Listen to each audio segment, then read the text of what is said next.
কেউ খাবার দেয়নি? কদিন থেকে আছেন এখানে? 15 দিন থেকে আছেন এখানে। এই মতন কেমন করে থাকছেন টিনের উপরে? খাবার দেয় না আপনাদের? খাবার দেয় না? কে কে আছেন আপনারা? কজন আছেন আপনারা?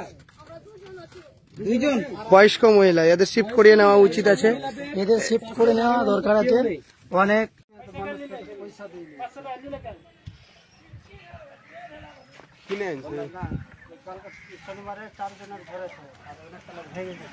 কটা নিলে? ক টাকা?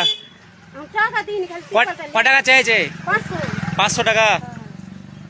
টাকাটা দিইনি, দিব যখন দিব তখন তোমরা পয়সা দেবো।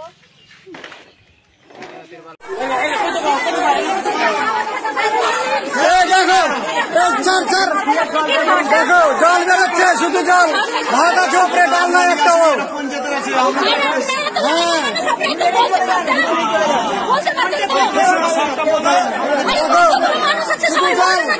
এইগুলো খাবার খেতে বাইরে হবে আমাদের, আমরা কি করে বাঁচবো?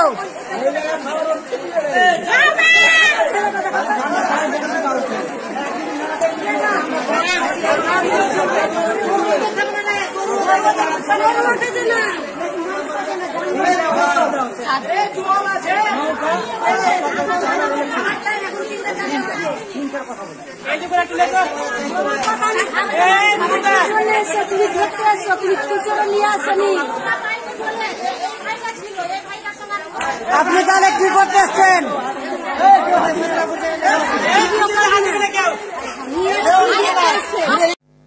এই ঘটনাটি ওয়েস্ট বেঙ্গলের মালদা জেলার ভূতনি অঞ্চলে।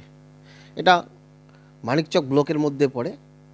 এই অঞ্চলের বিধায়ক মাননীয় সাবিত্রী মিত্র মহাশয়, তার বদান্যতায় ভূতনি ব্রিজ হয়েছে, যা খুবই প্রশংসার দাবি রাখে।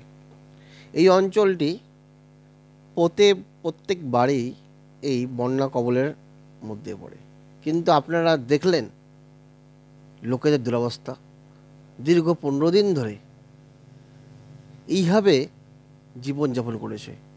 ওই অঞ্চলের স্কুলগুলো সব ত্রাণ শিবিরে পরিণত হয়েছে এবং বন্যা দুর্গত মানুষদের আশ্রয় শিবির হিসাবে মাননীয় মুখ্যমন্ত্রীর পোস্টার ব্যানার সহকারে সব স্কুলগুলোতে টাঙিয়ে দেওয়া হয়েছে এবং সেখানে অনেকেই আশ্রয় নিয়েছেন। কিন্তু ওই অঞ্চলের যে চিত্রগুলো ফুটে উঠেছে দেখলেন, কি বলবেন?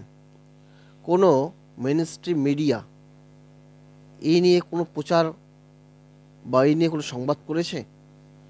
কেন তারা চুপ? রাজ্যের যে কোনো ঘটনা শুধু কলকাতা ওরিয়েন্টেড আলোচনা, এটা মেইনস্ট্রিম মিডিয়ার দীর্ঘদিনের একটা অসুখ। এই রাজ্যের এই মালদা জেলা, তার একটা অঞ্চল ভূতনি, যেখানে প্রতি বছরে এইরকম বন্যা দুর্গত হয় এবং তার কোনো স্থায়ী মীমাংসা হয় না। এবং এই যখনই বন্যা দুর্গত তখনই এইরকম হাহাকার লোকেদের মধ্যে।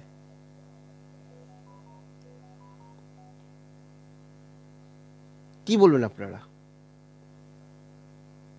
15 দিন ধরে না খেয়ে আছে, কোনো ধরনের সরকারি সাহায্য পায়নি। একটা ত্রিপল কিনতে যাচ্ছে, সেখানেও নাকি পয়সা দিতে হবে।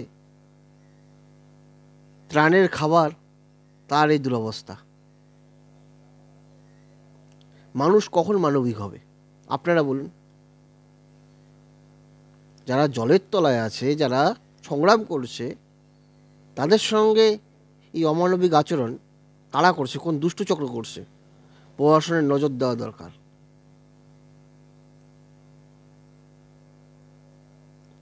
আপনাদের মতামত কি? এর পিছনে কাদের হাত থাকতে পারে? প্রশাসন সতর্ক হলে এই দুষ্ট লোকেদের দমন করতে পারবে। কমেন্টে আপনারা আপনাদের মতামত জানান। ধন্যবাদ।